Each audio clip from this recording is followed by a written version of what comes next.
नमस्ते जी। मेरी आवाज आ रहा है ना? हाँ सर, आ रहा है। फाइन। चलिए हम शुरू करते हैं। देखिए,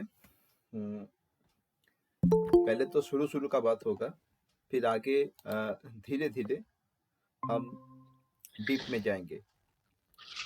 सबको मैं कुछ रूल बता देता हूँ। आप लोग जब क्लास चलेगा तब अपना जो है साइलेंट रहिएगा, म्यूट रहिएगा।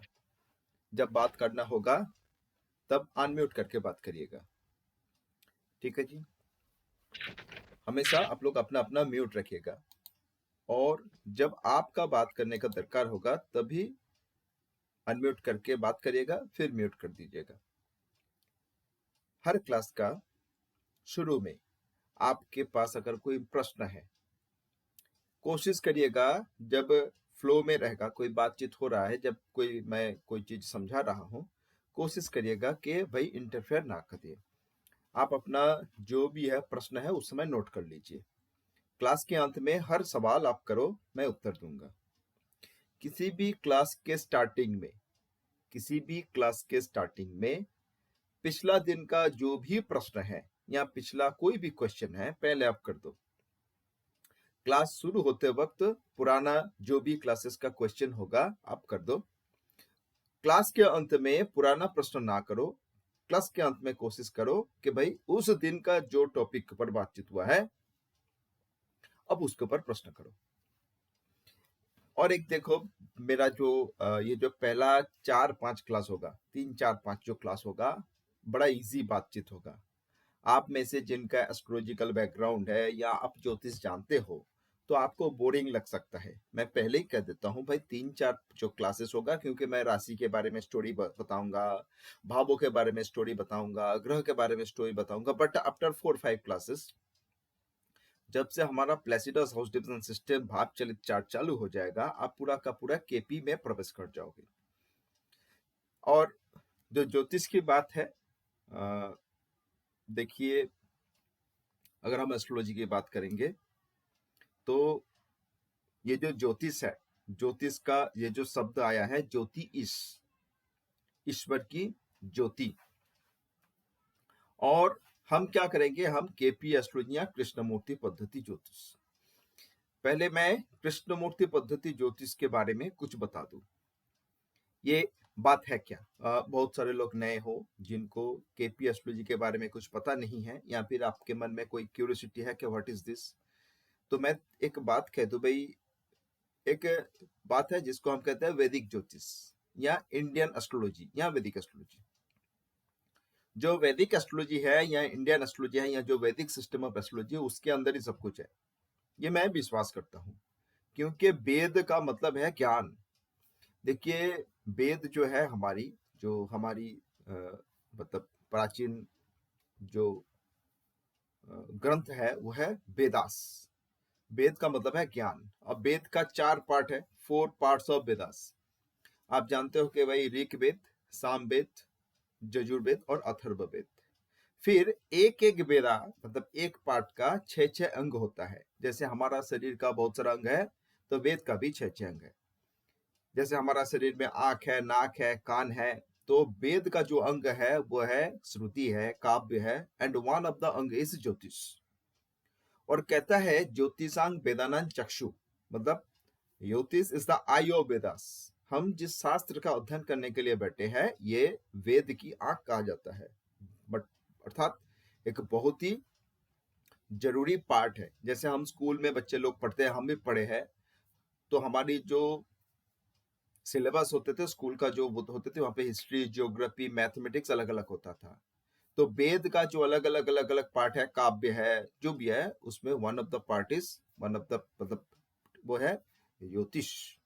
और जो ज्योतिष जो सब्जेक्ट है, प्राचीन काल में, मान लीजिए हजारों साल पहले, जब गुरुकुल बेस्ड हमारी पढ़ाई होता था देश में, उस समय कोई नए या जो मतलब जो नबीश है, जो पढ़ने के लिए आया है, उसको ज्योतिष का ज्ञान शुरू में नहीं दिया जाता था। पहले बहुत कुछ सिखाएंगे, फिर ज्योतिष का ज्ञान होगा। क्यों? जैसे आज के दिन में जब हम लोग स्कूल में पढ़ते हैं, फिर कॉलेज में जाते हैं, फिर हायर एजुकेशन, तो हायर एजुकेशन की जो सब्जेक्ट है, स्टैटिस्टिक्स हो, वो क्या 1 क्लास 1 2 के बच्चे लोग को पढ़ाया जाता है, इकोनॉमिक्स पढ़ाया जाता है, नो? तो जब हायर में जाते हैं तब हायर लेवल की सब्जेक्ट होता है। तो ये जो ज्योतिष है, ज्योतिष को कहते हैं उच्च शिक्षा की विषय। This is higher learning. ज्योतिष उच्च स्तरीय विद्या। जो लोग आज के दिन में जनरल लाइन में पढ़ाई करते हैं, जो लोग स्कूल में जाते हैं, कॉलेज में जाते हैं, तो आप लोग पढ़ने आए हो, ज्योतिष करने के लिए या ज्योतिष शास्त्र का अध्ययन करने के लिए आए हो, आप लोग कुछ +5 6 वाले पढ़ाई करने के लिए नहीं आए हो। The standard of the learning, आप अगर सोचोगे तो standard of the learning is higher learning. जैसे रिसर्च बेस्ड लोग मास्टर्स करते हैं, डॉक्टरेट करते हैं, this type of learning is ज्योतिष। ये मैं नहीं कह रहा हूं, ये शास्त्र कह रहा है, ज्योतिष दिस इज द हायर उच्च स्तरीय विद्या। तो आप उच्च स्तरीय विद्या या उच्च स्तरीय शिक्षा लेने के लिए आए हो। अब चीज को देखिए, किसी भी जीवन, उस जीवन में क्या है, क्या उस जीवन में गहराई है, क्या उस जीवन में अच्छाई क्या है, बुराई क्या है, प्राप्ति क्या है, अप्राप्ति क्या है, उस जीवन का अतीत क्या है, वर्तमान क्या है, भविष्य क्या है, आप उससे ना पूछ के ही आप अपना टूल्स देख के कुछ सिस्टम में आप देख सकते हो।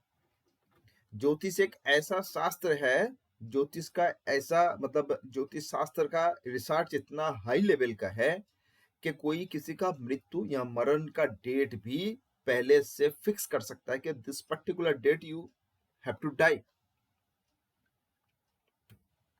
मैं जब मेरी पहला गुरुजी, जहां से मैं वैदिक ज्योतिष का अध्ययन करने के लिए गए थे, उनका टोल था, तो वो उनकी अपनी जो कुंडली उस समय ना, जो है ट्री कुंडली, मतलब गाछ कुंडली कहते थे, बहुत लंबा सा कुंडली, एक दशांतर दशा भेद करके करके पूरा का पूरा जो उनका कुंडली था, उनका कुंडली का एंड में पर पर्टिकुलर ईयर एंड पर्टिकुलर उसकी एज में एक पर्टिकुलर दिवस में date dot dot dot dot. तो मैंने पूछा था व्हाट इज दिस? बोला इसके आगे और कुछ नहीं है, इस जीवन का जितना प्रेडिक्शन होना था यहाँ होना है उतना तक। भाई जीवन नहीं रहेगा तो फिर प्रेडिक्शन किस चीज का होगा? That is the bottom line. उनको आता था, अर्थात हो सकता है।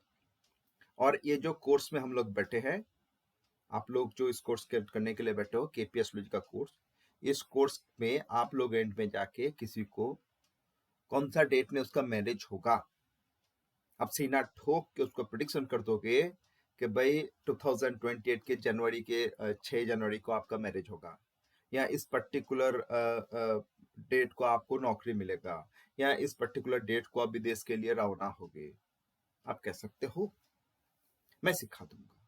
हाँ, उसको साधन करना इट्स अपॉन यू, क्योंकि केपी एस्ट्रोलॉजी लाइक मैथमेटिक्स। जैसे मैथमेटिक्स में हम लोग क्या करते हैं भाई, जितना प्रैक्टिस करेंगे उतना हमारी एक्यूरेसी आएगा। जो लोग 100 में 100 मिलता है, जो लोग मैथ में एग्जाम में जिसको 100 में 100 मिलता है और जिसको 100 में 30 मिलता है, दोनों में बड़ा अंतर है। तो अगर आपको 100 में 100 मिलना चाहिए, इफ यू वांट दैट, तो आपको उतनी उस लेवल की मेहनत करना पड़ेगा। देखो आप लोग ना, जो ज्योतिष की जो बात है, ये जो शास्त्र है, दिस इज द मतलब this is the science of observation. आप कभी भी जब बीच रास्ते पे चलोगे, तो रास्ते के किनारे पे कुछ ज्योतिष महोदय पंछी, बर्ड्स, पैरट लेके बैठे हुए रहते हैं, और वो लोग भी लोगों को क्या करते हैं, भविष्य बताते हैं। मैं कहूंगा वो लोग गलत नहीं बताते हैं। उन लोगों के पास उनकी जितना नॉलेज है, वो अपने नॉलेज के अनुसार लोगों का जितना बोलना है बोल सकते थे। हाँ, अगर वो ज्यादा उल्टा सीधा बोला अलग बात है, बट उसके पास जितना नॉलेज है वो अपने नॉलेज के हिसाब से लोगों को बोलता है। किसी को देख के बोला रहे तेरा तो भाग्य बड़ा खराब है, और वो भी कहेगा हाँ हाँ मेरा भाग्य बड़ा खराब है, तो गलत क्या बोला? अच्छा, मैं एक चीज आप लोगों को बता, तो आप लोग देखते हो दैनिक राशिफल आता है, दैनिक राशिफल आता है। मैं मतलब कंटेंट में नहीं जा रहा हूं, मैं इस सब्जेक्ट की ऊपर बातचीत कर रहा हूं। दैनिक राशिफल आता है, तो हर सुबह कोई कहता है ना मेरा ना इस न्यूज़पेपर वाला राशिफल बड़ा मतलब मैच करता है, कोई कहता है मेरा इस न्यूज़ चैनल वाला राशिफल बड़ा मैच करता है। देखो, 12 राशि होता है और दुनिया में आज के दिन में मान लो 800 करोड़ लोग हैं, 800 करोड़। आप अगर 800 को 12 इक्वल डिवीजन करोगे तो कितना होगा? 60 करोड़ करके हर एक राशि का होगा। तो मेष राशि का किसी भी एक पर्टिकुलर न्यूज़पेपर में सुबह राशिफल आया, आज मेष राशि वाले को बहुत पैसा मिलने वाला है, तो क्या 60 करोड़ लोगों को बहुत पैसा मिल जाएगा? नो। परंतु बहुत सारे लोग हैं जो लोग विश्वास करता है कि भाई मुझे आज पैसा मिलने वाला है, और बहुत लोग कहेगा हाँ ये पर्टिकुलर न्यूज़पेपर वाला जो राशिफल है बड़ा बहुत मिलता है। वास्तव में दुनिया में जितना लोग है उसमें से कितना 30% लोग या 35% लोग ज्योतिष को विश्वास करता है। भाई दूसरे धर्म के लोगों को छोड़ो, हमारी सनातन हिंदू धर्म जहाँ पे ये ज्योतिष आया है, हाँ अपना अपना जो वेस्टर्न वाले वो जो क्रिश्चियन लोग भी है वो भी एस्ट्रोलॉजी विश्वास करते हैं, जो मुस्लिम है उनकी भी अरबियन एस्ट्रोलॉजी उनका अलग अलग सिस्टम है। एक ताजिक मत है, अर्थात एस्ट्रोलॉजी का बहुत सारा डिवीजन है। जो लोग वेस्टर्न एस्ट्रोलॉजी प्रैक्टिस करते हैं, वेस्टर्न मतलब जो वहां से जो है वो भी विश्व बहुत सारा लोग, तो मैं कहता हूँ दुनिया में 30% लोग 35% लोग एस्ट्रोलॉजी विश्वास करता है। बाकी 60% लोग, बहुत सारा लोग एस्ट्रोलॉजी जानता ही नहीं है, बहुत सारा लोग इसको फेक कहते हैं, बहुत सारा लोग तो इसको गाली गलौज देता है। एस्ट्रोलॉजर हम लोगों को ना, हम जो एस्ट्रोलॉजर है हम लोगों को बहुत सारे लोग गाली गलौज देता है, कुछ आता जाता नहीं है हमें, कोई क्या कहे। बट दुनिया में 30% लोग बिलीव दैट एस्ट्रोलॉजी एक सब्जेक्ट है जिसमें हम अपनी भविष्य जान सकते हैं, और हम उन 30% लोगों में ही हैं, हम भी उन 30% लोगों में हैं जो एस्ट्रोलॉजी को विश्वास करते हैं, इसलिए तो हम यहाँ पे आए हैं। और जिन लोगों का ये विश्वास के साथ साथ जो इसका अध्ययन करने के लिए आते हैं, मतलब इसके मतलब इसमें रिसर्च करने, we are destined here, we are destined to be here, हम इसीलिए आए हैं। भाई लोग अभी वो कर रहे हैं, मतलब टीवी में सीरियल देख रहे हैं, लोग अभी सिनेमा देख रहे हैं, आज तो रथ यात्रा है, बहुत सारे लोग अभी जय जगन्नाथ स्वामी कर रहे हैं, और हम लोग यहाँ पे बैठ के अभी राशि भाव ग्रह नक्षत्र कर रहे हैं। क्यों? We are destined to be here, we like it, ये हमारी आत्मा का खुराक है, उसीलिए हम ये भी आए। तो चलो, बात ऐसा है कि भाई आप किसी का आप ज्योतिष शुरू शुरू सीख रहे हो, और सीखते समय आप मान लीजिए राशि वेस्ट जो प्रेडिक्शन थोड़ा सीखे हो, मेष राशि वाले ऐसे होता है, मेष राशि वाले ऐसे होता है, तो आपने किसी का मेष राशि देखा और आपने कहा अच्छा आप मेष राशि वाले हो, आप ऐसे ऐसे हो, वो कहेगा हाँ हाँ मैं तो ऐसे ही हूं। आप गलत नहीं कर रहे हो, आप अपने नॉलेज के अनुसार उसको प्रिडिक्शन दे रहे हो। आपका प्रिडिक्शन का एक्यूरेसी 40%, 30%, 20% जो भी आप हो रहा है ना प्रिडिक्शन, अब आप उसको 100% प्रिडिक्शन दे रहे हो कि you are like that, your specific, आप ऐसा हो, एकदम ऐसा, आप ऐसे तरह हो और आप ऐसा हो, दोनों में अंतर है। तो ये आप इस तरह हो और आप एकदम ऐसा हो, ये दोनों में जो अंतर है, यह आपका नॉलेज के अनुसार पूरा का पूरा, आपका जितना नॉलेज होगा, आपका ज्ञान जितना वर्धित होगा, आप जितना आप अपने आप को नॉलेजेबल बनाओगे उतना होगा। देखो ज्योतिष का जो, जब हम लोग अगर कहेंगे द फादर ऑफ एस्ट्रोलॉजी, अगर हम कहेंगे द फादर ऑफ एस्ट्रोलॉजी, हम महर्षि पराशर को फादर ऑफ एस्ट्रोलॉजी कह सकते हैं। तो महर्षि पराशर क्या किए थे उस समय, मान लीजिए आज से हजारों हजारों साल पहले, जब भारत भूमि में अलग अलग जो प्रदेश था, अलग अलग राज्य था, वहां पे जंगल में ऋषियों का आश्रम हुआ करता था, और हर एक अलग अलग ऋषियों के आश्रम में वो अपना जो डिसाइपल है या अपना जो शिष्य है उनको क्या करते थे। उस समय तो श्रुति था, मतलब वो लिखा लिखे का बात नहीं था उस समय, जो मतलब वेद मतलब श्रुति, तो वो ज्योतिष का क्या करते थे भाई, ज्योतिष सिखाया जाता था, और अपना अपना जो रिसर्च है, अलग अलग ऋषियों के आश्रम में अलग अलग रिसर्च था। महर्षि पराशर द फर्स्ट टाइम पूरा भारत भूमि घुमा था, हर एक आश्रम में जाके हर एक ऋषियों के पास बैठ के उनकी जो नॉलेज है वो क्या किया था, ग्रहण किया था, और हर पूरा पूरा जो नॉलेज है सबको मिल करके उन्होंने बृहत पराशरा होराशारा जो है वो सृष्टि किया था। अर्थात पूरा का पूरा अब तब से ही इतना हजारों प्रकार की योगास, इतना प्रकार की डिविजनल चार्ट सिस्टम, आप जानते हो कि बहुत प्रकार का चार्ट सिस्टम है, इतना प्रकार की दशा सिस्टम, हम तो सिर्फ भीमशोत्री दशा के ऊपर बात करेंगे, इसके अलावा और कई प्रकार की दशा सिस्टम है। बहुत सारे लोग अष्टोत्तरी दशा यूज करते हैं, षोड़शोत्तरी दशा आज के दिन में होता ही नहीं उसका यूज, बट ये है। तो अर्थात बात क्या है कि ज्योतिष समुंदर सागर की तरह है, आप जितना डुबकी लगाओगे, आप जितना गहराई पे जाओगे, आपको उतना ही मिलेगा। मैं एक चीज आपको बताता हूं, सुनिए।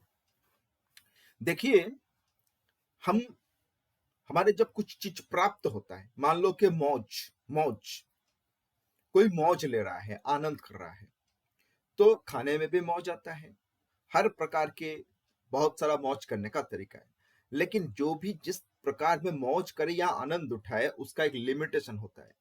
आपको अगर बहुत भरपेट खाना खिलाया दिया गया, अच्छा अच्छा खाना, तो एक सर्टेन पीरियड ऑफ टाइम आपको लगेगा और खाने का नहीं है, हम नहीं खा पाएंगे। और जो चीज आप बड़े प्यार से, मतलब खाने से पहले जिस चीज के ऊपर आपका लालच था, खाने मतलब पेट भरने के बाद आपको ऐसा टाइम आएगा, उसी चीज को देख के आपको वॉमिटिंग आएगा, अरे नहीं खाएंगे। मतलब एक लिमिटेशन होता है। परंतु कुछ चीज है जो ना अनलिमिटेड होता है। जैसा एक अनलिमिटेड चीज है, आप दुनिया में सोचिएगा, हर प्राप्ति में एक समय आके क्या होता है भाई, और नहीं चाहिए। बट आप जब ईश्वर की चिंतन करोगे, जो योगी सन्यासी होता है, जब ईश्वर की कामना करोगे, ईश्वर की, तो आपका एक पर्टिकुलर समय में जाके आपको लगेगा और चाहिए ईश्वर मुझे। जो लोग ईश्वर की सेवा साधना में उनका एलर्जी नहीं आता, वहां पे कभी लिमिटेशन नहीं लगता और अच्छा लगता है। दुनिया में हर चीज का जब आप प्राप्त करोगे, हर चीज प्राप्त करते समय, जब एक पर्टिकुलर समय, जो पैसा कमाता है, पैसा पैसा कमाते कमाते एक समय लगेगा और दरकार नहीं है भाई। परंतु ठीक उसी तरह जैसे ईश्वर की तरह ये ज्योतिष एक ऐसा सब्जेक्ट है, आप इसमें जितना डुबकी लगाओगे, आप अपना नॉलेज जितना बढ़ाते जाओगे, आप इसके ऊपर जितना रिसर्च करता जाओगे, आपको लगेगा और चाहिए, और पढ़ना है, और सीखना है। उसीलिए तो सब भटक रहा है, आज इस कोर्स में, कल उस कोर्स में, आज वहां पे, कल वहां पे, कुछ नया सीखे। लोग किताब खरीदते हैं, हर भाई भाई हर महीने को एक नया नया किताब काहे खरीद रहा है? आप लोग भी खरीद रहे हो, जिनकी जो एस्ट्रोलॉजी के जो शिकार हो, काहे कि भाई कुछ नया मिले, एलर्जी नहीं आता है। उसीलिए जो ज्योतिष होता है, उनकी जो लाइब्रेरी में किताब बढ़ता बढ़ता बढ़ता जाता है, कभी उसका खरीदारी खत्म नहीं होता है, बिकॉज ऑफ दिस। तो ये क्या ही है? ईश्वरीय विद्या है, this is a divine subject. We believe कि भगवान शिव जी उन्होंने सबको सिखाया था। जैसे भगवान शिव जी, उनकी जो वाहन है ना, नंदी महाराज, जो नंदी महाराज को भगवान शिव जी ने जिस ज्योतिष का ज्ञान दिया था, उसका नाम है भृगु नंदी नाड़ी। आज लोग कहते हैं ना BNN BNN, BNN का तो बहुत सारे लोग बहुत सारा नाम दे दिया, कोई कुछ नाम लेके अपना नाम लगा दिया, बोला ये एस्ट्रोलॉजी वो astrology. But the main things is, वो भगवान शिव जी का नाम हटा दिया, भृगु जी नंदी जी का नाम हटा दिया, बोला माई एस्ट्रोलॉजी। वो कुछ नहीं है। भृगु नंदी महाराज को भगवान शिव जी ने जो नॉलेज दिया था, वो है भृगु नंदी, और वो नाड़ी ज्योतिष है। तो भगवान शिव जी ने सबको सिखाया था, और अलग अलग रेशियो के पास अलग अलग नॉलेज था, और वो अलग अलग नॉलेज मिल किया था अपना पराशर ऋषि ने। अभी इसमें ये इतना गहरा हो गया, इसका इतना ज्यादा जो है, मतलब इतना ज्यादा ये वास्ट हो गया।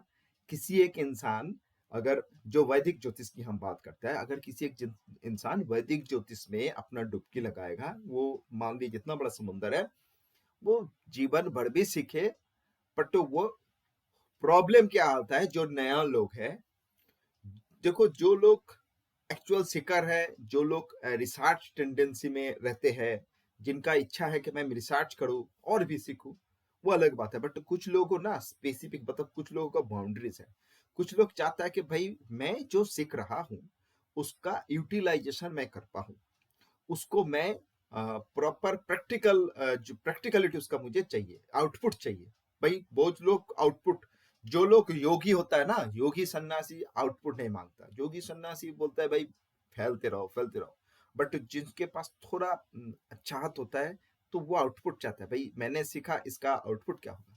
तो ये आउटपुट की जो बात आया, तब से जो वैदिक ज्योतिष इतना वास्ट है, आप कितना पढ़ता जाओगे, कितना योगा सीखते हो। आज के दिन में हम लोग बहुत सारा योग है, पता ही नहीं हमें। 800 900 1000 योगास आज के दिन में जिंदा है। उसमें से 10 15 14 20 25 योग यूज करता है मैक्सिमम एस्ट्रोलॉजर। और ऐसा हजारों योग जो है वो खत्म हो गया, मतलब वो नॉलेज है ही नहीं हमारे पास। वो नालंदा भी गया, वो सब कुछ गया, तो उनके साथ सब निकल गया। तो इतना बड़ा चीज को स्पेसिफाइड करने के लिए आज से कुछ 100 साल पहले 1920s के बाद Chennai based group of astrologer, Chennai based group of astrologer, उन्होंने क्या किया, उन्होंने बैठ के सोचा कि भाई हम ना ज्योतिष शास्त्र को सहज बनाएंगे। क्या बनाएंगे? इजी बनाएंगे, easy to apply, easy to apply. जैसे आज के दिन में हमारे सामने मोबाइल आ गया ना, एप्स आ गया ना, तो वो क्या हमारा जिंदगी को बड़ा सरल सीधा बना दिया। पहले पैसा देने के लिए बैंक में जाओ, पैसा उठाओ, बैंक में खाता लिखो, लाइन लगा के फिर उस पैसा को जो मतलब जिसको पाना है उसको दो। और आज जब मोबाइल लगाओ, गूगल पे फट से पैसा दे तो हो गया काम। तो सरल हो गया जीवन। तो पहले जमाने उस समय में कुछ ग्रुप ऑफ एस्ट्रोलॉजर, उन्होंने ज्योतिष को या ज्योतिष शास्त्र को सरल बनाने के लिए, मैं फिर कह रहा हूं सरल बनाने के लिए, उन्होंने रिसर्च चालू किया। और बहुत जोर से रिसर्च किया कि भाई इसको कितना सरल बनाया जाए। तो उन्होंने क्या किया, कुछ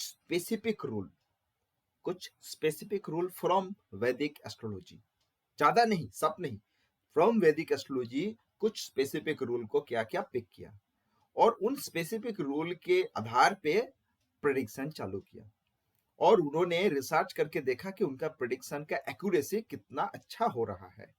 उन्होंने सिर्फ भीमशोत्तरी दशा पद्धति, बहुत प्रकार का दशा पद्धति है, सिर्फ भीमशोत्तरी दशा पद्धति को अपनाया। उन्होंने जो बहुत प्रकार का चार्ट सिस्टम है, D1 D2, मतलब जो वर्ग चार्ट है, उन वर्ग चार्ट के पीछे ना गया। उन्होंने क्या किया, भाव चलित चार्ट के ऊपर काम किया। मैं भाव चलित चार्ट आप लोगों को एक्सप्लेन करूंगा। The difference between D1 and difference between D1 and भाव चलित चार्ट आई विल एक्सप्लेन। दोनों का अंतर मैं समझाऊंगा। एक वैदिक ज्योतिषकार, एक वैदिक एस्ट्रोलॉजर किस नजर से चार्ट को देखता है, केपी एस्ट्रोलॉजर किस नजर से चार्ट को देखेंगे, मैं दोनों ही समझाऊंगा, दोनों को कंपेयर करवाऊंगा। हाँ, मैं जो कहने वाला हूं, तो उन्होंने क्या किया, स्पेसिफिक रूल पिक किया, जो मैं इस कोर्स में आप लोगों को समझाऊंगा, उसका अप्लाई सिखाऊंगा। उन्होंने क्या किया, D1 चार्ट को छोड़ के भाव चलित चार्ट को अपनाया, जो मैं आप लोगों को समझाऊंगा, उसका एप्लीकेशन समझाऊंगा। उन्होंने क्या किया, जितना योगास है, राजयोग, आप सब जानते हो, अगर मतलब ज्योतिष का अगर आपका इंटरेस्ट है तो आप सुने होंगे, राजयोग, धन योग, कहता है ना, गजलक्ष्मी योग, विष्णु लक्ष्मी योग, राजयोग को विष्णु लक्ष्मी योग कहा जाता है। उन्होंने सब हटा दिया, बोला ना ये योगास में हम नहीं जाएंगे।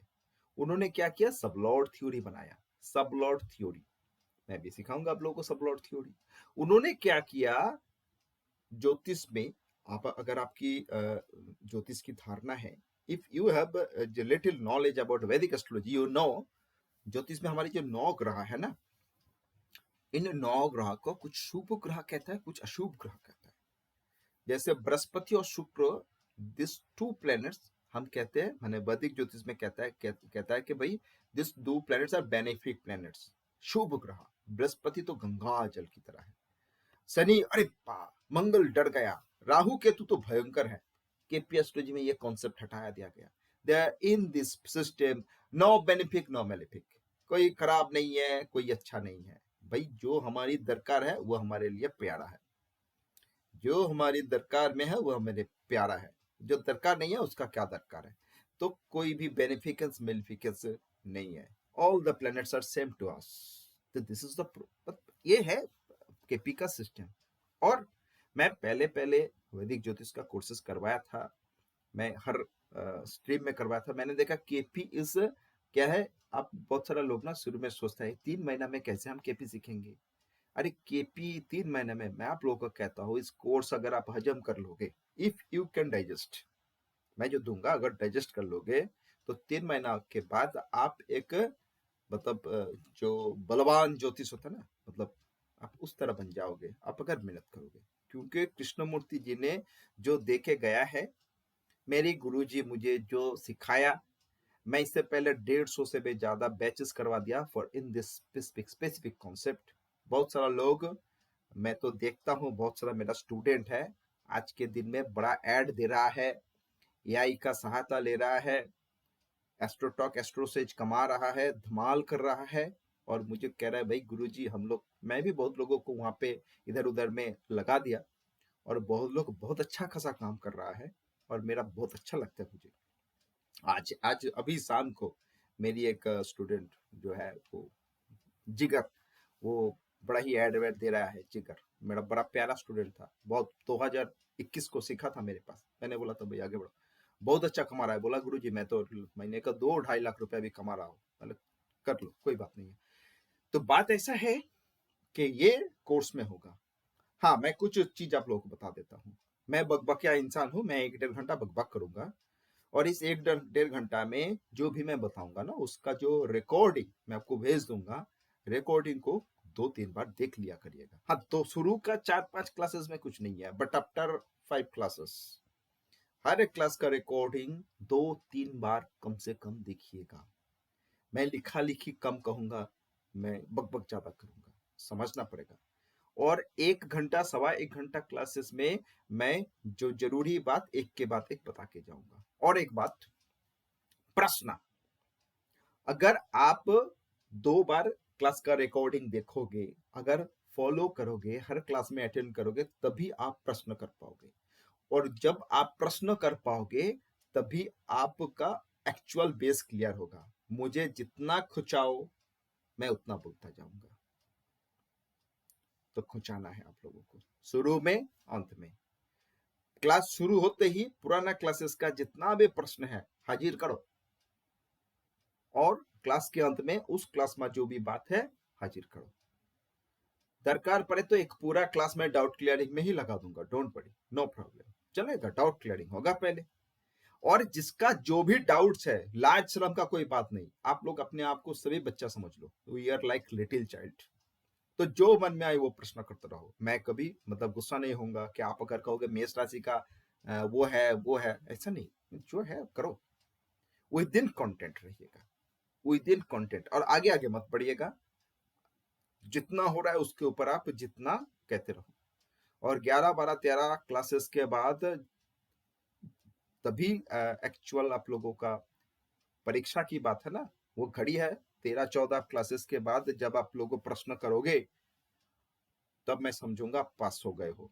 क्योंकि जो मैं कहूंगा वो समझना है, जो मैं, और आप लोगों का एक चीज पहले से कह देता हूं, मैं रूल एंड रेगुलेशन कह रहा हूं, आप अपना चार्ट, अपनों लोगों का चार्ट, डिटेल्स बार डिटेल्स जुगाड़ करके रखो। मैं मेरा तरीका बता देता हूँ, मैं स्क्रीन पे आपका चार्ट लगाऊंगा, चाहे आपका बेटा का चार्ट है लगाऊंगा। कब लगाऊंगा, मैं एक रूल समझाऊंगा, और उस रूल को उस चार्ट में अप्लाई करूंगा। मैं नहीं करूंगा, आपको ही करवाऊंगा, अप्लाई करो, मैं गाइड करूंगा। तो चार्ट में, चार्ट आपके पास है, जिसका चार्ट है उसके जीवन के बारे में यू नो, इप्स एंड बर्ड्स, सब आपको पता है, क्योंकि अपने लोगों का चार्ट है। चार्ट, मैं जो रूल कह रहा हूं वो रूल समझ के आप उस चार्ट में रूल को अप्लाई करके देखा कि आपने जो अप्लाई करके जो समझा, वास्तव में उसका जीवन में मिल रहा है, तो आपका एप्लीकेशन करेक्ट, मेरा फॉर्मूला भी करेक्ट। अगर आपको समझ में नहीं आ रहा है, अर्थात आपको एप्लीकेशन करना नहीं आ रहा है, आपको और मेहनत करना पड़ेगा। मैं एप्लीकेशन समझाऊंगा, रूल सिखाऊंगा, और उस रूल का एप्लीकेशन आपको ही करवाऊंगा। सबको डू इट, प्रैक्टिकल बताना पड़ेगा। तब सब साइलेंट मत हो जाइएगा, एकदम साइलेंट मत हो जाइएगा। और मैक्सिमम क्लासेस में सब साइलेंट हो जाता है जब मैं कहता हूँ, किसी का नाम मान लो, कोई का नाम है, मैंने पूछा कि भाई वो जो है क्या है, जो भी आपके नाम है, कौन है, जो भी हो आप लोग हो, जय श्री जी, तो जयश्री जी कहाँ पे हो? जयश्री जी म्यूट हो गया, फट से बाहर निकल गया। ये ना करना कोई, एकदम रहिएगा और रह के बातचीत करिएगा, प्रश्न पूछिएगा। पता आप लोग सभी मेरे पास इक्वल हो, और आप में से जो भी जुड़े हुए हो पता नहीं है उसीलिए आप जुड़े हुए हो। आपको अगर केपी एस्ट्रोलॉजी मतलब आप जानते, मतलब उसका नॉलेज आपके पास क्लियर होता तो आप काहे इस कोर्स में आते। ठीक है, तो सब आप ऑल यू आर इक्वल। हाँ, हो सकता है आप बहुत कोई टैरोट क्वीन हो, कोई न्यूमरोलॉजी का मास्टर्स हो, कोई वैदिक ज्योतिष का बहुत बड़ा पंडित हो, या वो कोई वास्तु में एकदम बहुत बड़ा वास्तुकार हो, बट केपी एस्ट्रोलॉजी में आप जीरो हो। ये सोच के ही आप चलो। ठीक है, अब मैं शुरू के जो कोई कुछ कह रहे हो? असीम जी कुछ कहना है? असीम विकास जी कुछ कहना है? नहीं सर। हाँ, म्यूट कर दीजिए क्योंकि आपके घर के जो बच्चे लोगों का नॉइज है वो क्लास में सुनाई दे रहा है और क्लास डिस्टर्ब होगा। इसमें म्यूट रहिएगा तो शांति से क्लासेस होगा। ठीक है, सिर्फ मेरा बकबक सुनिए, आप लोग आए तो हो मेरे बकबक सुनने के लिए। तो देखिए, यह है बात। अब मैं ज्योतिष का कुछ चीज आप लोगों को बता रहा हूं। ज्योतिष में आपको अगर अच्छा ज्योतिष बनना है तो जो बेसिक टूल्स है, जो बेसिक टूल्स है ज्योतिष का, जो बेसिक टूल्स है, 12 राशि है, 12 भाव है, 12 भाव है, 9 ग्रह है, 27 नक्षत्र है, और इन राशि भाव ग्रह नक्षत्र का सिग्निफिकेशन या कारकता है। आपके पास कोई भी किताब है, कोई भी किताब, चाहे इंग्लिश किताब, बांग्ला किताब, हिंदी किताब, चाहे जो भी किताब है, अगर ज्योतिष का किताब है, सब किताब में इन ग्रह राशि नक्षत्र या भाव के बारे में कुछ ना कुछ लिखा है। आप उसको पढ़ता रहो, और मतलब बच्चे लोगों की तरह जो जैसे पोएम जो है वो पोएम पढ़ता है ऐसे नहीं, आप उसको पढ़ो, हर रोज पढ़ो। आप उसको मतलब जैसे कि आपको याद रहे, और आपका नॉलेज, जैसे सन इज फादर एक बात हुआ, बट ऐसे सन की सिग्निफिकेशन हजारों हो सकता है, हजारों हो सकता है। आपका नॉलेज जितना अच्छा होगा आपके लिए उतना बेहतर है, आपके लिए ये उतना बेहतर है। मैं एक चीज आपको बताता हूं, मैं कोर समझाऊंगा, कोर जो मतलब जो जो बेसिक कॉन्सेप्ट, मैं बेसिक कॉन्सेप्ट के ऊपर काम करता हूँ, या मैं यही आप लोगों को समझाऊंगा। देखो, ये जो ग्रह है ना, ग्रह, ये ग्रह, और इसका इंग्लिश टर्म्स है प्लेनेट, बट ग्रह का इंग्लिश प्लेनेट, वो जो प्लेनेट है उसका जो हमारी इंडियन फॉर्म ग्रह, वो दोनों एक बात नहीं है। प्लेनेट अलग चीज है, प्लेनेट अलग चीज है। ऊपर आसमान में हम जानते हैं कि जियोग्राफी हम पढ़े हैं कि सन इज ए स्टार, नक्षत्र। सन को सराउंड करके ग्रह घूम रहा है। वो कौन है? बुध, शुक्र, पृथ्वी, मंगल, गुरु, शनि, यूरेनस, नेपच्यून, प्लूटो वगैरह वगैरह, दे आर ग्रहस। मून क्या है? मून हमारी धरती का उपग्रह है। परंतु हमारा जो ज्योतिष है, जब आप ज्योतिष पढ़ोगे जानोगे कि 9 ग्रह क्या है? केतु, शुक्र, रवि, चंद्र, मंगल, राहु, शनि, गुरु, बुध। यहाँ पे चंद्र कहाँ आ गया? यहाँ पे सूर्य कहाँ पे आ गया? सूर्य तो ग्रह नहीं है, चंद्र तो ग्रह नहीं है। राहु केतु है कौन? राहु केतु है कौन? पाश्चात्य ज्योतिष में, जो वेस्टर्न एस्ट्रोलॉजी, जो मतलब गैलीलियो केपलर से चालू हुआ था, वो वहां का जो मतलब वो लोग विश्वास करते हैं राहु केतु नाम का कोई ग्रह नहीं है। वो राहु केतु को बिलीव करते नहीं है। हाँ, वो लोग यूरेनस, नेपच्यून, प्लूटो, हर्सल के पीछे पड़ते हैं, बट हम तो पीछे पड़ते नहीं है। प्राचीन ज्योतिष, हमारी जो पौराणिक गाथा में जो प्राचीन हमारी जो पूर्वज जो ज्योतिष थे, वो लोग देखा था कि यूरेनस, नेपच्यून, प्लूटो की प्रभाव हमारे ऊपर पड़ता कम है। ये उनकी विश्वास था, है बट पड़ता कम है, इसलिए उन्होंने उनको लगाया नहीं। वो क्या किया? राहु केतु को अपनाया। है कौन राहु केतु? राहु केतु नाम का कोई भी ऊपर आसमान में, planets are the celestial body, but Rahu Ketu is not a celestial body. तो वो कैसे ग्रह बन गया? अब ये जो ग्रह की जो ग्रह, ये शब्द को हमें समझना पड़ेगा। हमारी भारतीय जो प्राचीन जो परंपरा है, वहां पे संस्कृत चाहे उसके पहले पाली हो चुके, तो वहां पे हर शब्द का जो धातु, उस धातु के अनुसार उसका अलग अलग अलग अलग मीनिंग हुआ करता था। ये जो ग्रह शब्द आया है ग्रहण से, ग्रहणा, एक्सेप्ट, हम जो एक्सेप्ट करते हैं ना, दैट इज ग्रह। तो हम जो ग्रहण करते हैं वही हमारी ग्रह, चीज को समझिए, हम जो ग्रहण करते हैं वही हमारी ग्रह। क्या ग्रहण करते हैं भाई? हमारे लिए जो प्रोवाइडेड है, हमारे लिए जो प्रोवाइडेड है हमें तो वही ग्रहण करना पड़ेगा। हमारे लिए क्या प्रोवाइडेड है? जीवन जो है, हमारी ये जो जीवन है, हम सिर्फ फिजिकल लाइफ समझते हैं, but physical life is not life. माता पिता ने जन्म दे दिया, शरीर मिल गया मुझे, बुढ़ापे आया, शरीर खत्म हुआ और इसको जलाया दिया गया, खत्म हुआ जीवन। परंतु वास्तव बात है, जो जीवन होता है वह है शरीर, आत्मा और मन, ये तीनों के सम्मिलन का एक प्रवाह। आत्मा, शरीर और मन। परंतु हम सिर्फ फिजिकल लाइफ समझते हैं। हमारी ज्योतिष शास्त्र में, हमारी प्राचीन ऋषियों ने ये जो जीवन, हमारी जीवन में बोला, जीवन शरीर का बाद में, वह आत्मा पहला है। बात आत्मा क्या है?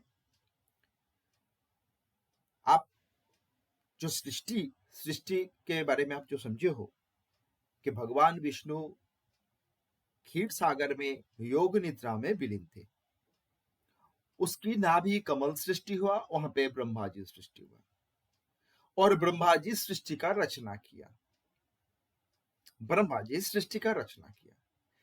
क्या सृष्टि का रचना किया? बोला परमात्मा परमेश्वर की इच्छा हुआ वो बहु में विकसित होंगे, और परमात्मा परमेश्वर जब बहु में विकसित हुआ तब वो बहु आत्मा में विकसित हुआ। ये परमात्मा परमेश्वर क्या है? हम जानते हैं ना, प्योर एनर्जी। प्योर एनर्जी, देखो आप सभी जानते हो, जो शक्ति जो है वो अविनश्वर है, शक्ति अविनश्वर, वो कभी खत्म नहीं होगा, बट इट ट्रांसफॉर्मेबल, शक्ति का रूपांतर होता है, एक शक्ति से दूसरा शक्ति में रूपांतरित होता है। तो पहला क्या था जिसको हम कहते हैं परम शिव? परम शिव जो परमात्मा है, बोला जो परमात्मा परमेश्वर, वो क्या है? Pure energy. बोला उस प्योर एनर्जी का 3 form, energy of creation, energy of balance और maintenance, energy of destruction. Again destruction, again creation, again balance, again destruction. कहता है ना हमारे शास्त्र में, कोटि कोटि ब्रह्मा है, कोटि कोटि ब्रह्मा। ये जो हमारा ब्रह्मांड है, इस ब्रह्मांड में जो सृष्टि हुआ था, जो साइंस कहता है, जो स्टीफन हॉकिंस का theory, black hole, there was nothing, no time, फिर बास्ट हुआ ब्लैक होल, फिर जो यूनिवर्स सृष्टि हुआ, तो वो हमारी ब्रह्मा जी, वो परमात्मा परमेश्वर का इच्छा हुआ था, बहु में उसकी विकसित हुआ, बास्टिंग हुआ, और क्या हुआ? आत्मा का सृष्टि। अब वो आत्मा भटक रहा है, और वो आत्मा क्या किया? वो आत्मा, हम सब एक शरीर धारण, एक शरीर धारण, एक शरीर धारण, हम क्या है? 84 लक्ष जोनी, हम जो मनुष्य है 84 लक्ष जोनी अतिक्रम करके मनुष्य का जीवन मिला है। और मनुष्य कैसा है? लाइक गॉड, भगवान की तरह, देवता की तरह। जैसे देवता जिस तरह दिखता है, मनुष्य भी उस तरह दिखता है। और मनुष्य के अंदर अच्छा बुरा सभी गुण विकसित है। मनुष्य चाहे तो अपना बुराई गुण के द्वारा राक्षस बन सकता है, और मनुष्य चाहे तो अपना अच्छा ही गुण को विकसित करके देवता बन सकता है। और मनुष्य अगर देवता बन जाएगा अपना अच्छे गुण का विकसित करके, तो मनुष्य क्या होगा? इस माया मोह छोड़ के ऊपर चला जाएगा, और वो क्या होगा? परमात्मा परमेश्वर जो जीरो स्टेट है, जो जीरो स्टेट, वहां पे कोई इच्छा नहीं है, कोई ना कोई हाँ, कुछ नहीं है, जीरो स्टेट। वहां पे ना चाहत है ना अनचाहत है, इच्छा ना अनिच्छा, कुछ नहीं। तो जब आत्मा जीरो स्टेट में पहुंचेगा, वो परमात्मा में फिर विलीन हो जाएगा, वो है मोक्ष।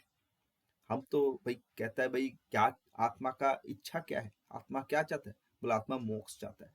ये जग संसार में जो इच्छा अनिच्छा, चाहत अनचाहत, सुख दुख की पीड़ा छोड़ के वो भगवान के द्वार में जाना चाहता है, जो कहते हैं स्वर्ग में जाना, स्वर्ग में जाना। तो मोक्ष प्राप्त होना कि कुछ नहीं चाहिए, हमें सिर्फ ईश्वर की चरण चाहिए। वो जीरो स्टेट में पहुंच जाने से ही हम उससे विलीन हो सकते हैं। और ये जो प्लस माइनस स्टेट, चाहत अनचाहत का स्टेट में आत्मा एक शरीर धारण किया, शरीर खत्म हुआ, फिर एक नया शरीर धारण किया, और बार क्या, कर्मा और उस प्रारब्ध, कर्मा उसका प्रारब्ध लेके चल रहा है, चल रहा है, चल रहा है। प्राचीन ऋषियों ने कहा कि ऊपर आसमान में 27 नक्षत्र, 27 स्टार्स, और वो नक्षत्र are the storage of our fruits, हमारी कर्मा का फल उस नक्षत्र के अंदर संचित रहता है। तो वो नक्षत्र में हमारी कर्मा का फल संचित है, और हम काल कर्म के जाल में घूम रहे हैं, और कर्मा के फल भुगत रहते हैं, भुगत रहते हैं, भुगत रहते हैं।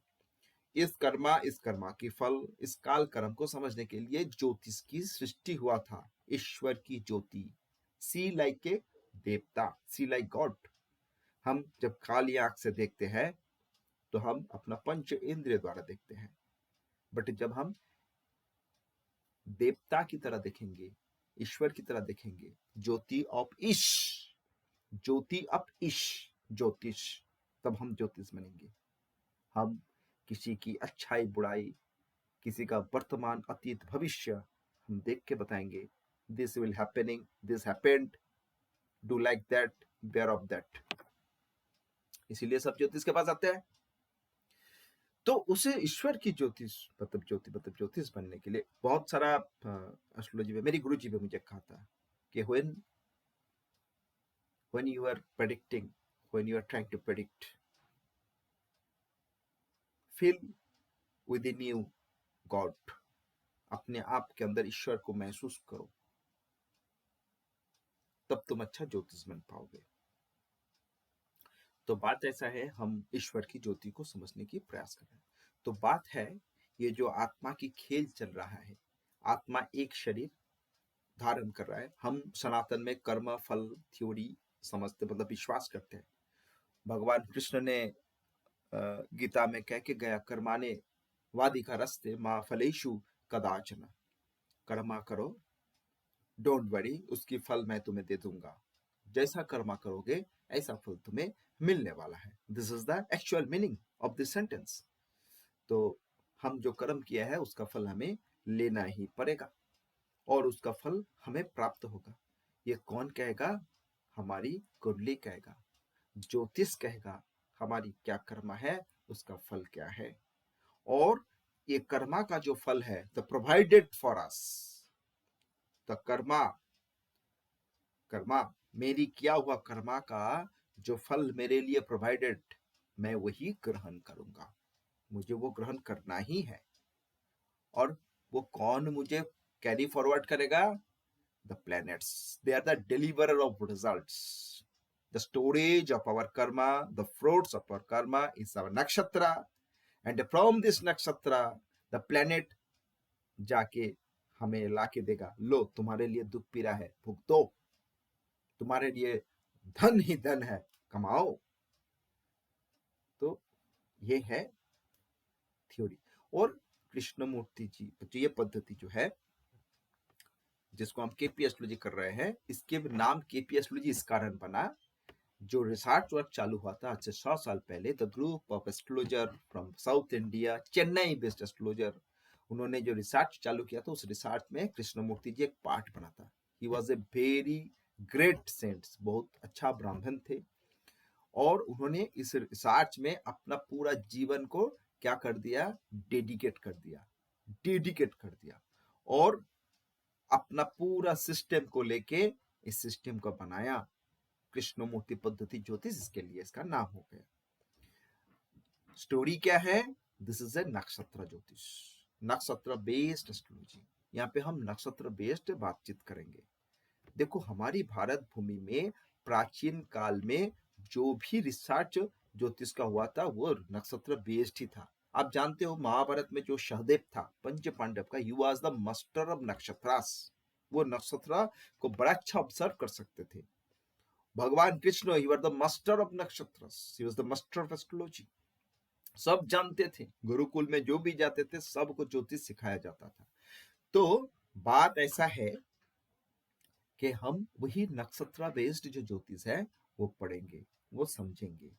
वैदिक ज्योतिष या वैदिक एस्ट्रोलॉजी के साथ इसका जो टेक्निक्स हमें बहुत डिफरेंस है, परंतु जो टूल्स ऑफ एस्ट्रोलॉजी, 12 राशि, 12 भाव, 9 ग्रह, 27 नक्षत्र, आप वैदिक में जाओ चाहे कहीं पे भी जाओ, सेम हमारी इंडियन एस्ट्रोलॉजिकल सिस्टम में। और राहु केतु के बात रही, राहु केतु के बाद भाई राहु केतु के एक स्टोरी है, आप सब जानते हो। वास्तव में मैंने क्या कहा, इस जग संसार में हम मनुष्य रूप, हम जो शरीर धारण करते हैं, क्यों? क्योंकि जो हमारी आत्मा है ना, वो आत्मा कलुषित हो गया, कलुषित। और क्या हुआ, उसमें क्या रह गया? माया, मोह, कामना, वासना, चाहत। और इस चाहत और अनचाहत के कारण ही आत्मा नया शरीर धारण करते हैं। और इस चाहत और अनचाहत को डिफाइन करने वाला planets is Rahu and Ketu. Rahu इस चाहत, केतु इस अनचाहत। एक ही ग्रह का दो पोल है। आप सब स्टोरी जानते हो कि जब अमृत का मंथन, समुद्र मंथन में अमृत का जो मतलब अमृत मिल रहा था, अमृत का जो हो रहा था, वास्तव में ये जो 33 करोड़ देवता, 33 कोटि देवता और ये जो 12 कोटि असुर, ये कोटि मतलब प्रकार है, ये सभी महर्षि काश्यप के वंशज है। महर्षि काश्यप, महर्षि काश्यप हम कहते हैं कि दुनिया का पहला, मतलब सृष्टि के पहले एक मतलब चाहे मर्द का हो चाहे जो भी का हो, सृष्टि का पहला। उस काश्यप ऋषि ने राजा दक्ष के दो कन्या की शादी किए थे। एक का नाम था दिति, एक का नाम अदिति। अदिति के गर्भ में जितना देवता सबका जन्म हुआ, और दिति के गर्भ में जितना राक्षस सबका जन्म हुआ। और देवता मतलब सूर, जो सूर में है, रिदिम में है, और राक्षस मतलब असुर, जो सूर में नहीं है, मतलब रिदिम में नहीं है। उन सूर और असुर में जो लड़ाई हुआ, और जो द्वितीय अदिति क्या है, अदिति को कहता है श्री लक्ष्मी, और दिति को कहता है अलक्ष्मी। श्री लक्ष्मी और अलक्ष्मी, और उन्हीं के घर में सबका जन्म हुआ। तो काश्यप कौन हुआ? काश्यप कौन हुआ? नारायण। जो उनकी अवतार हुआ था ना, कछुआ अवतार, द कछुआ अवतार, दैट वाज काश्यप। और उनकी जो पत्नी लक्ष्मी और अलक्ष्मी, तो वो जो जन्म हुआ, वो अब उन देवताओं के और असुरों के बीच लड़ाई छिड़ गया, और हमेशा लड़ाई होता रहता है। तब देवताओं ने सोचा कि भाई अगर हम अमृत का संधान कर लेंगे तो हम अमर बन जाएंगे, तो असुर हमें नाश नहीं कर पाएगा, और हम बुरा शक्ति या असुरिक शक्ति या नेगेटिव एनर्जी, चाहे जो रिदम में नहीं है, इनको हम हमेशा के लिए नाश कर देंगे। तो उन्होंने क्या किया, समुद्र मंथन का प्लानिंग किया। अब जब मंथन करने को गया, देखा मंथन करने का पूरा ताकत देवताओं के पास है नहीं। तब उस समुद्र मंथन में उन लोगों को क्या करना पड़ेगा, बोला हमें ना असुरों का सहायता लेना पड़ेगा, वो भी भाई है। तो असुरों का सहायता लिया गया, और मंथन में बहुत सारा चीज, खूब सारा चीज निकला। असुरों को बहुत सारा चीज दे दिया गया, सोना चांदी पैसा रुपया सब रत्ना सब दे दिया गया। परंतु जब अमृत आया तो देवताओं ने अमृत को ले लिया। अब उन असुरों के बीच हिरण्यकशिपु के जो पोता था, हिरण्यकशिप आप जानते हो, हिरण्यकशिपु जो प्रहलाद के पिता, तो हिरण्यकशिप कशिप को एक कन्या था, उसका नाम था सिंगिनी। वो सिंगिनी का पुत्र था राहु, वो भी उसमें था, वो असुरों में शामिल था। और राहु वो बड़ा ही इंटेलिजेंट, बड़ा ही शातिर दिमाग के थे। उन्होंने क्या किया, उन्होंने ऑब्जर्व किया, he is the good observer. उन्होंने ऑब्जर्व किया कि भाई चीज को याद रखिएगा, गुड ऑब्जर्वर। उन्होंने क्या किया, कॉन्सेंट्रिक, उन्होंने क्या किया, ध्यान ध्यान। उन्होंने क्या किया, देवताओं को फॉलो कर रहा था। उन्होंने देखा देवताओं ने जो अमृत है उसके कलश को लेके भाग गया। अब वो क्या किया, बोला देवताओं के बीच अगर प्रवेश करना है तो वो देवता बन गया। He was the good actor, मतलब बहुत अच्छा एक्टिंग जानता था। तो वो असुर बेस छोड़ के एकदम देवता सज धज के देवता बन के प्रवेश कर गया, कहाँ पे, आपका देवताओं के बीच। और उस समय देवताओं को भगवान विष्णु मोहिनी रूप धारण करके वो अमृत पिला रहे थे।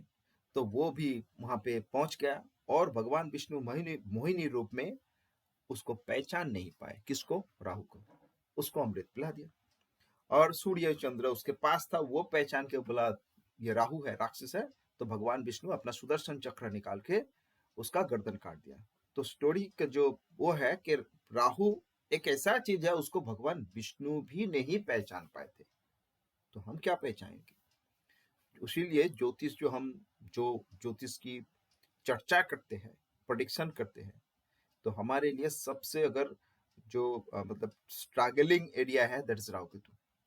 अगर किसी भी ज्योतिष को, और Rahu Ketu is the reason, Rahu Ketu is the reason ये जग संसार टिका हुआ है और नया सृष्टि हो रहा है। क्यों? चाहत अनचाहत के कारण। राहु इस चाहत, और जो सर्पदानव था उसका सर जो था वो राहु, और उसका धड़ जो केतु। तो धड़ में क्या है? पूरा शरीर है, भोग करने के लिए शरीर शरीर चाहिए ना। जग संसार में जो भी कुछ मिलता है, कामना बसना जो भी कुछ मिलता है, वो भोग करने के लिए शरीर चाहिए, और उसको चाहने के लिए भाई दिमाग चाहिए। तो राहु के पास दिमाग है, आंख है, जीभ है, वो देख सकता है, वो समझ सकता है कि भाई हमें वो चाहिए वो चाहिए, बट अगर मिल भी जाए वो उसको भोग नहीं कर पाएगा। उसीलिए उसका चाहत का कोई अंत नहीं है। और केतु शरीर है, उसके भोग करने की ताकत है, बट उस चाह नहीं चाह सकते हैं। तो राहु और केतु का चाहत क्या है? मिल जाए। सर से धड़ कटने के बाद उसकी चाहत क्या था? अगर मेरा सर और धड़ मिल जाए तो मैं पूरा जग संसार की हर सुख सुविधा सबको मैं भोग कर सकता हूँ, मुझे कोई नहीं, मतलब मेरा सब कुछ मेरे लिए है। परंतु वो नहीं कर पाएगा, और इसी कारण हम भी चाहत और अनचाहत के बीच फंस के इस भूल-भुलैया में फंस रहे हैं, और इसी कारण हमारा नया नया जन्म हो रहा है। उसीलिए जोगी सन्यासियों को क्या कहा जाता है कि भाई सब छोड़ो, दुनिया जंजाल है, सब तोड़ो, तुम ईश्वर की चरण को चिंतन करो और सिर्फ ईश्वर को मांगो। अगर तुम ईश्वर की चरण, ईश्वर की प्राप्ति हो जाए, अर्थात तुम कोई चाहत अनचाहत में ना रहो, तुम्हारी एक ही इच्छा है कि हमें ईश्वर की चरण चाहिए, चाहे कुछ भी हो जाए, तब राहु केतु तुम्हें कुछ नहीं कर पाएगा। तब तुम्हारा कोई कुंडली भी नहीं है, कोई पत्री नहीं है। उसीलिए जो योगी होता है उनका ना कुंडली होता है, ना पत्री होता है, ना कोई दशा होता है, ना कोई ग्रह होता है। योगी सबके पार। तो अगर कोई आज के दिन में जितना चाहत और अनचाहत के ऊपर चला जाएगा, वो उतना कुंडली के पार चला जाएगा। और जो चाहत अनचाहत इस संसार के जो मतलब फंसे हुए हैं, उसका अपना कुंडली है, उसका अपना दशा है, उसको भुगतना पड़ेगा। हर एक अलग अलग दशा में अलग अलग ग्रह अलग अलग फल उसको प्रदान करता जाएगा, और वो ग्रहण करता जाएगा। दैट इज ग्रह। तो आपको क्या करना है? ग्रह के बारे में, अपना ग्रह के सिग्निफिकेशन के बारे में जितना बेहतर जानकारी हो सके हासिल करो। राशि के बारे में जितना बेहतर जानकारी हो सके हासिल करो। नक्षत्र के बारे में या फिर भाव के बारे में समझो, जानता जाओ। इसका कोई लिमिटेशन नहीं है। आपका नॉलेज जितना अच्छा होगा, आपका प्रेडिक्शन का जो एक्यूरेसी उतना अच्छा होगा। तो ये बेसिक जो चीज है, इसके ऊपर जितना अपना नॉलेज बढ़ाते जाओ, हर जगह से, हर जगह से, किधर से जिस जहां पे भी मिले, आप अपना इस बारे में अपना नॉलेज को एक्सपैंड करता जाओ। रूल तो रूल है, रूल तो रूल है। जैसे हम जब एडिशन करते हैं ना, योग +2 + 2 = 4 आपको सिखाया दिया गया। आपको अगर कॉन्सेप्ट क्लियर हो गया तो आप 2 लाख + 2 लाख = 4 लाख बना पाओगे। 2 करोड़ + 3 करोड़ = 5 करोड़ बना पाओगे। क्यों? क्योंकि आपके पास बेसिक कॉन्सेप्ट क्लियर है। तो बेसिक कॉन्सेप्ट क्लियर करना पड़ेगा, और अपना फंडामेंटल जो नॉलेज है बढ़ाना पड़ेगा। देखो, मैं नेक्स्ट है ना राशि के बारे में चर्चा करूंगा, 12 राशि को एक्सप्लेन करूंगा। मैं 12 भाव को एक्सप्लेन करूंगा, 9 ग्रह को एक्सप्लेन करूंगा, 2 प्रकार की चार्ट सिस्टम आप लोगों को समझाऊंगा, North Indian chart and South Indian chart. Krishnamurti ज्योतिष में हम साउथ इंडियन चार्ट की थोड़ा बातचीत करेंगे, क्योंकि जो पूज्य Krishnamurti he was a South Indian. उनकी जितना रिसर्च पेपर, उतना जितना भी स्टडी मटेरियल सब उन्होंने साउथ इंडियन चार्ट से ही एक्सप्लेन किए हैं। तो उनकी सम्मान के कारण हम साउथ इंडियन चार्ट को थोड़ा समझेंगे। मैं आप लोगों को सिखा दूंगा, प्रैक्टिस करवा दूंगा, आप लोग निश्चित समझ पाओगे। मैं आप लोगों को इस कोर्स में केपी स्टार वन सॉफ्टवेयर में सब कुछ समझाऊंगा। दरकार नहीं है आपको अभी केपी स्टार वन सॉफ्टवेयर लेने का, आप कोई भी फ्री सॉफ्टवेयर से काम चला सकते हो। आप लोग प्ले स्टोर से ज्योतिषा एप्स इंस्टॉल कर लीजिएगा, अच्छा है।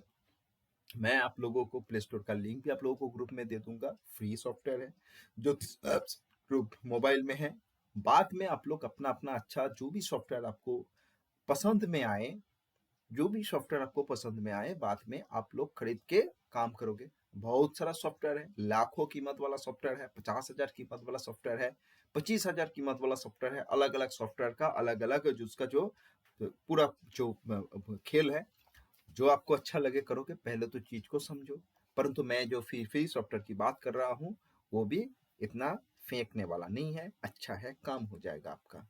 कम से कम सीखने में आपका कोई तकलीफ प्रॉब्लम नहीं होगा। क्लास में रोज रहिएगा, क्लास का रिकॉर्डिंग निश्चित रूप से 2 बार सुनिएगा, हमें मुझे सवाल जवाब करिएगा। अब मैं आज जितना बकबक करना था शुरू का दिन में बकबक कर दिया, और भी कुछ लोग जुड़ेंगे इस कोर्स में। मेरा ऐसा होता है भाई, शुरू शुरू में 2 3 4 रोज में लोग आ जाते हैं, फिर हमारा ग्रुप थोड़ा लार्ज हो जाएगा।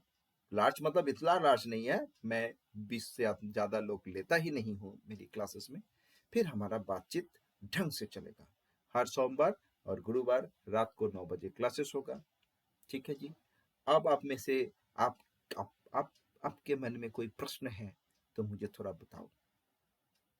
किसके मन में क्या प्रश्न है मुझे थोड़ा बताओ, मैं भी थोड़ा बोलने की प्रयास करूंगा। बताओ जी। हेलो।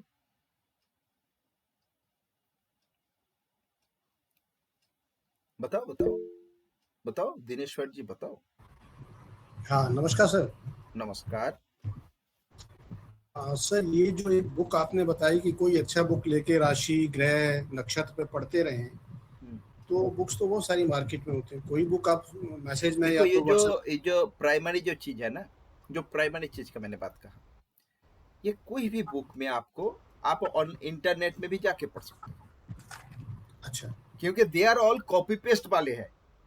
जो नया नया बुक्स है जो बाजार में है, तो वो क्या करते हैं, बहुत सारा एक्चुअल ऑथर का कॉपी करके पेस्ट करके नाम लगा के छोड़ देता है। ठीक है। आप, तो कोई बात नहीं, मैं आप लोगों को इस कोर्स में 6 रीडर दे दूंगा, ऑन ई वर्सन दे दूंगा। मतलब इस कोर्स चलते हुए आप लोग जो भी करो, अभी मैं वो बोझ बन जाएगा आप लोगों को। तो 6 रीडर मेरे पास अवेलेबल नहीं है, 5 रीडर्स है, उसमें आपका काम चल जाएगा, उसमें सब कुछ आपको मिल जाएगा। ई वर्सन जो कृष्णमूर्ति जी का जो 6 रीडर है, जो वो मैं आप लोगों को इस ग्रुप में अंत में लास्ट में दे दूंगा। परंतु अभी मैं नोट्स दूंगा, आप लोगों का कुछ पीडीएफ दूंगा, भाव के ऊपर, राशि के ऊपर, आपका काम चल जाएगा। अभी ग्रह के ऊपर कुछ मैं कुछ तो बताऊंगा, मैं वो काम चल जाएगा। लेकिन और भी आप अगर चाहते हो तो अभी आप इस कोर्स चलते हुए 3 महीना करो, और 3 महीना बाद मैं आप लोगों को वो दे दूंगा, 6 लीटर दे दूंगा, और वहां पे आपको काफी सारा जो है मिल जाएगा, काफी सारा कृष्णमूर्ति जी का ऑब्जर्वेशन में जितना है बहुत सारा चीज मिल जाएगा। 6 लीटर पढ़ते पढ़ते मतलब बरस लग जाएगा, इतना बड़ा है, इतना फास्ट है। एक ये बीएनएन आपने बताया तो मेरा थोड़ा मिस हो गया था। बीएनएन का एक बार बीएनएन, बता। बीएनएन मतलब भृगु नंदी नाड़ी। भगवान शिव जी, उनकी जो नंदी महाराज को ज्योतिष का जो ज्ञान दिए थे, वही आगे जाके महर्षि भृगु द्वारा कथित हुआ भृगु नंदी नाड़ी। ठीक है। और नक्षत्र नाड़ी क्या है सर? देखिए नक्षत्र जो है, एक्चुअल नाड़ी मतलब ही नक्षत्र, नाड़ी का मतलब ही नक्षत्र है। परंतु नक्षत्र बेस्ड हम लोग जो करेंगे, 27 स्टार्स नक्षत्र बेस्ड जो नाड़ी ज्योतिष होगा।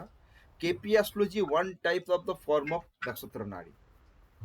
कृष्णमूर्ति ज्योतिष में नक्षत्र नाड़ी का ही प्रयोग होगा बहुत हद तक, बहुत हद तक। बट केपी एस्ट्रोलॉजी एक स्पेशल रूल है, मतलब ग्रुप ऑफ एस्ट्रोलॉजर रिसर्च करके बहुत सारा चीज को प्रयोग करके इसको बनाया था। मतलब ये एकदम नक्षत्र नाड़ी भी नहीं है, एकदम वैदिक भी नहीं है, एकदम पराशरी भी नहीं है, एकदम वेस्टर्न भी नहीं है, बट है एक फॉर्मूला। ठीक है जी।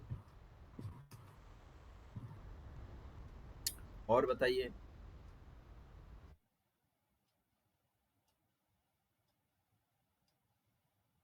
और क्या कुछ बताना है, बताओ जी।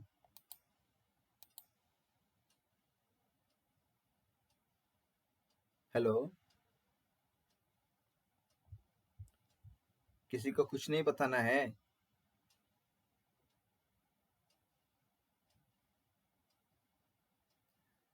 मेरी आवाज आ रहा है ना? आ रहा है सर, आपका आवाज आ रहा है। ओके। तो बताइए, और किसी का अगर कोई मन में प्रश्न है, नहीं तो आज के लिए यहीं पे समाप्त करेंगे, फिर नेक्स्ट डे मिलेंगे। ठीक है जी। सर, ये प्रश्न ज्योतिष क्या है? प्रश्न ज्योतिष। प्रश्न ज्योतिष मतलब अगर किसी के पास कुंडली नहीं है, ज्योतिष में एक चीज चाहिए जो होता है कि भाई आपका पत्री या कुंडली बनाने की दरकार होता है। उसमें आपको बर्थ डिटेल्स चाहिए होता है, आपका जन्म की समय, जन्म की दिवस, जन्म की जगह, और उसी आधार पे आपका स्पेसिफिक आपका जो है इंडिविजुअल कुंडली, यूनिक कुंडली निकलेगा।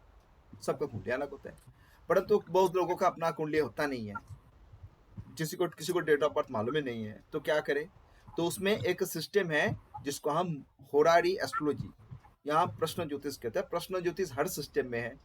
आप जो लोग वैदिक करता है वो भी प्रश्न ज्योतिष कर सकता है, जैमिनी में भी है, परंतु केपी का प्रश्न ज्योतिष मतलब मेरी जो धारणा है, मैंने जो समझा, केपी का प्रश्न ज्योतिष जो प्रश्न एस्ट्रोलॉजी सबसे यूनिक है, सबसे बेहतर है।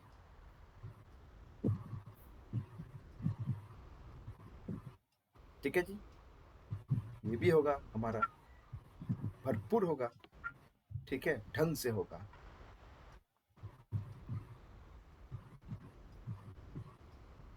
तो क्या करें? आप लोग अगर कुछ नहीं कहोगे तो मैं आज यहीं पे समाप्त कर दूंगा, ठीक है? सर जय जगन्नाथ, बहुत अच्छे क्लास हो रहे हैं। जय जगन्नाथ, जय जगन्नाथ। अरे कहाँ पे? आप क्या पुरी में हो? आप कहाँ पे हो? त्रिपुरा में हो, त्रिपुरा में अच्छा, त्रिपुरा में। हाँ, समझ गया हूँ। चलो, जय जगन्नाथ जी, जय जगन्नाथ। अरे आप तो मंदिर के ये आसपास में ही हो, लग रहा है। प्रेस करना। हाँ, आपने ठीक बहुत है। अच्छी तरह से वो सिखा रहे हो, मैं सुन रहा हूं सर। अच्छा, ठीक है जी, धन्यवाद। चलो तो हम फिर नेक्स्ट डे मिलेंगे। आप प्रभु जगन्नाथ की मतलब वो करो, उनकी सेवा करने के आनंद उठाओ। हम अभी समाप्त करते हैं। सबको शुभ रात्रि। Good night sir. Good good night. Night sir.